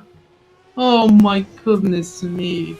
Riding helmet cam for Antoine. He's short shifting. He's short shifting so much up the straight. As we have riding helmet cam to figure out what on earth the driver is doing. He's understeering quite a lot with a small lock up there. Oversteering into barbecue. This is like the Ferrari from 2012, 2013, where it was understeering and oversteering. 2014, as Martin Hell is overtaken by Alexander Reganov. We have 2 laps to go. Alex Helm as Jason has crashed and he's left the race. Jason has crashed and left the race. What happened? Was that another? That might be another engine failure. As Timo pits, knowing he will not lose position to What happened? Peters, as Timo is going now. What happened? We need to know. We just need to know. It looked like it was just a mistake. It looks like he's just sort of spun it through Crocodile and well, more points for my team, but will he even pass him? Yeah. Just about. I think on the final lap of the race, you may pass him. But at the moment, Jason Milner is still P9. As we can we talk about Samuel for a second? He's had an amazing race. He's been setting fastest laps every other lap. He's pulled a 6 seconds almost to P2, and he's held it since lap 1 where he gained it. There's a bit of a fight in the middle, but otherwise it's been very dominant. There was a lot of curb taken there. The car was almost on its side. Can we just keep this on board, please? Because I'm actually gearing up as I'm shaking. Final lap of the race. Please, nobody just battle. Let me enjoy this. Let me commentate. Crowd throw. Turn 1. Second gear, short shifting into third. Game on traction. Very well done. into Juke 3. Very well done. Now heading into barbecue. Very well taken. Third gear. This is now heading towards sunset. Trying to set himself up. Doesn't need to push. Even if you want to go two gears down. Just whatever it takes. Now into Clubhouse Band. He takes that very, very well into preparing himself for the S's to take.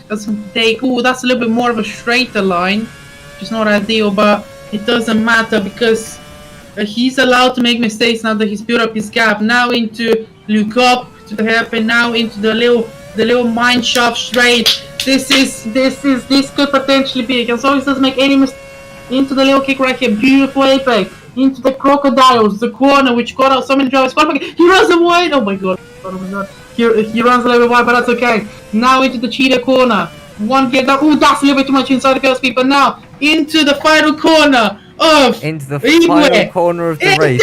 Jason Samuel is gonna win the Africa Grand Prix of Kyalami. He has won it. He has won it for Breaking Point Racing, sponsored by Orange. And now he's now claimed second, starting from last. Taking P5. From last position.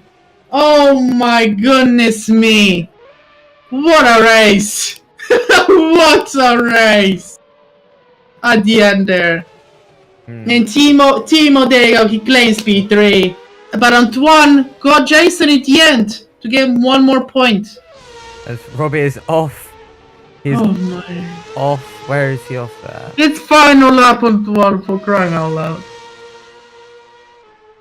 Oh my goodness. I am actually over emotional with that victory as the team principal of breaking, as the team owner. He goes through the team final owner, corner. Team principal, race engineer, ready for racing. One driver win and one driver finishing on his 32nd tour of the track. How are you feeling? Just as the team owner, I can take the interviews if you wanna take a minute just after that win.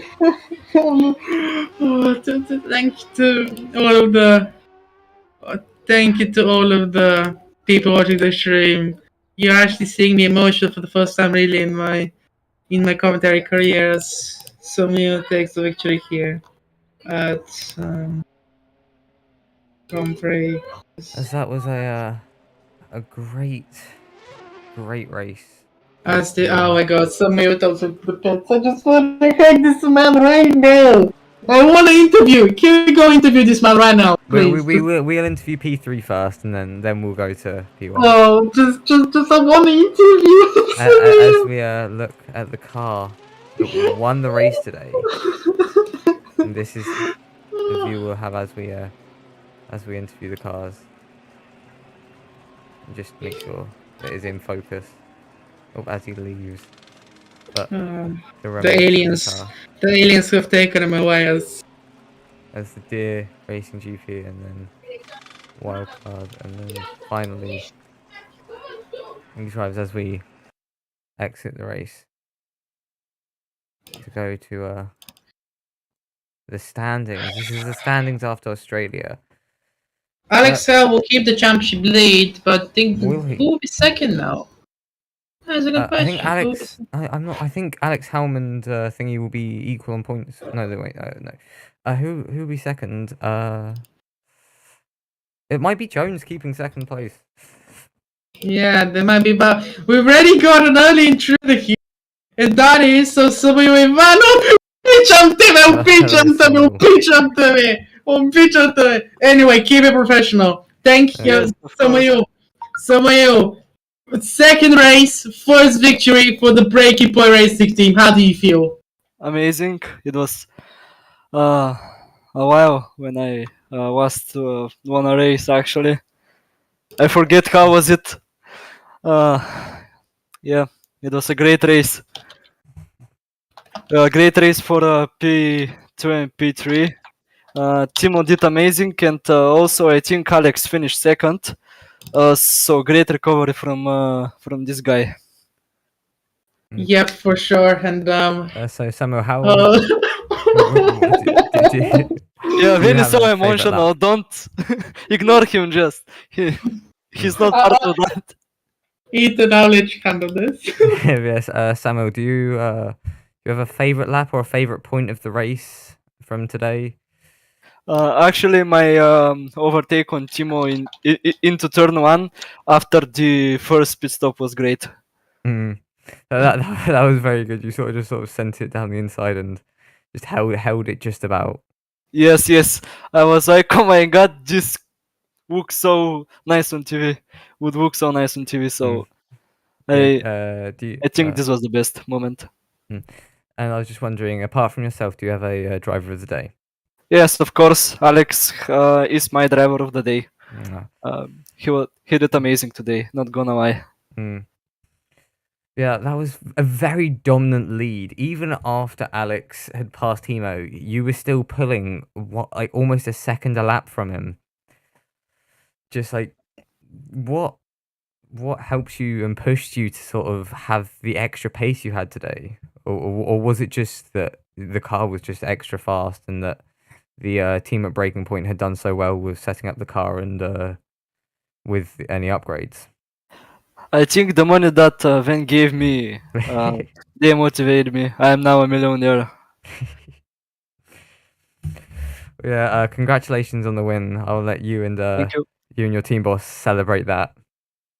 As we Let's go! We're having some champagne after this conversation, but Yep. As we go to just please wait for me at the debrief where we're gonna hug each other out and we party and get some beautiful South African women.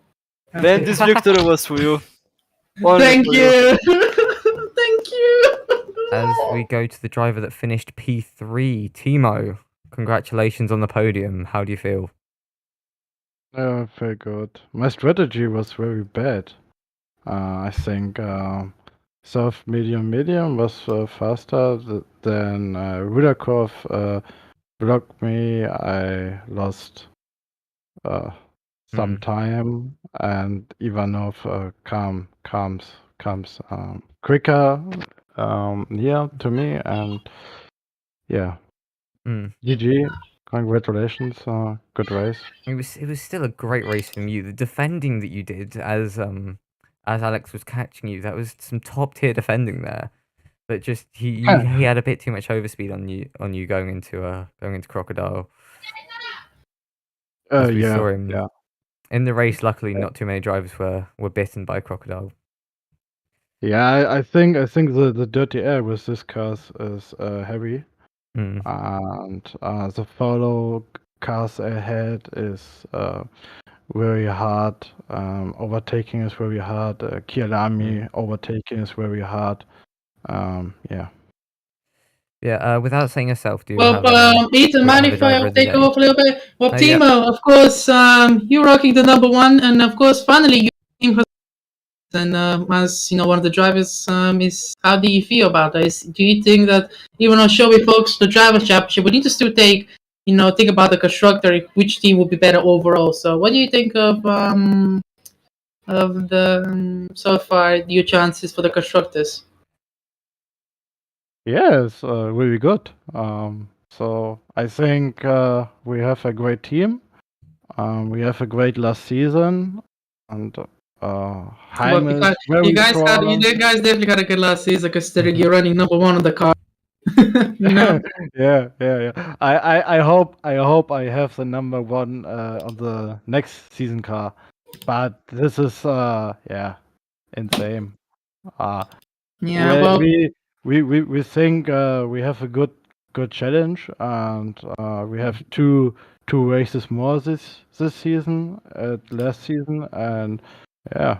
The last week was very not good for me with crash after lap 1, and for Samuel the last race was not good, and today we have good race, and I think the championship battle is open. Milanov is fast, Ivanov is fast, Jaime is fast. Jones is very fast. Zoll is too very fast, but he has a very problem with the car. But my my challenge as race wins, podiums, and I see at the end of the season we finish the season. Yep. Well, but Timo, I have to ask you this question: who was your driver of the day without saying yourself? I think Jaime found last on the grid to P2. I think this is very good importing for driver of the day. Mhm. But Good. who's my teammate? My teammate has disconnect or crash in lap 1 or lap 2. Gotcha. Well, thank you, Timo, for the interview. Now, Baba, really thank you, and hopefully you guys have some good luck for round 3 around the beautiful circuit of Yeah, it's my home race. at Imola. Yeah, there we go. Sorry. Yeah. That's my home race. Yeah. All right. Thank you for the interview, my friend. Have a good one. Go. See you in 2 weeks, guys. See ya. See ya. Goodbye. Ciao. Well, so we were still chilling, but that's great to see. He's still in the Reaper. Yeah, now we're gonna speak to Jason Milanov, which Jason, first of all, 2 pole positions in a row. How does it feel that you are confirmed to be fast on the grid? I don't care, man. I mean, in the race, if I can start this car like properly, like everyone else, it does. It's not even worth it if I'm going to fall down to 6th place even before turn 1. I'm really frustrated, unfortunately. I'm sorry to hear that. Well, of course, I'm gonna ask you the question of what was wrong with the car. I mean, I just can't start it properly. It just pains. I can't start it. It's the lack of traction I have with keyboard. I can't just be like consistent with it. Excuse me. Also, I got a lot of damage in lap 1. Honestly, man, frustration got better of me. I just lost it in the final laps. I left because I'm not here for 3-4 points, man. I mean, countless hours of practice to just finish 7th. I don't care. Was it just a mistake that you made there, Jason, that just frustrated you too much? Because we saw you were sort of backwards and then you disconnected. So was it just frustrating? Yeah, I spun at I don't know, Crocodile. the penultimate. Yeah, turn. Cheetah. I just lost Cheetah, it out okay. at 4. Whatever. Some corner that we used to know. Some corners that we used to know. Yeah, well, Jason, driver of the day without saying yourself. Samuel. Thank Easy. you. Обичам те, Джейсон. Джейсон, желаем ти късмет за другото състезание. Надявам се този път да се представиш по-добре за отбора ти, който... Which, by the way, I'm going to switch back to English because your team is still, I think, P1 in the constructors. It might be, actually, so we need to check up on that. No way. I don't think so. We're going to check after this, but it might be. One didn't race. No, I think Aquail Racing were P1, were still P1 in team standings, but I think you might still be able to hold P2. Maybe if I finished the race, maybe it would have, but I think Breaking Point Racing got you and might have made their way up to like P2 or P3. Yes! Let's go! Now we go to an interview with the owner of Breaking Point Racing. Hello, Ven. How do you think that race went for your team? That race, topsy-turvy. Practice. So Mayu took a little bit longer time to join the server, but it's, a chart. He basically, as soon as he loaded the server, boss music started playing in the paddock. And, boss music started playing and the timing sheets went purple. Then he took P3 in qualifying, which is a solid result. And he was so... Yeah, P3 in qualifying, and then in the race, he was just the best driver out there in the race on Sunday, and that's what the points are, and 26 points. At the race, he was able to take it. He was able to take P1 at the very beginning, and then just sort of held it very consistently. So congratulations to Samuel, and congratulations to Breaking Point Racing for and also, the engineers were saying before the race, like I was saying in commentary, it's a 2-stop. It's not a 1-stop 100%. And they were right on that one. And some of you picked it, some they called some of you, in my opinion, at the right times. And they did a very good job. So thank you to all the boys at the back. Thank you to everybody there. And I love you guys. And I don't think I need to ask, but I will, without saying Some of you. without saying yourself, who you say is driver of the day.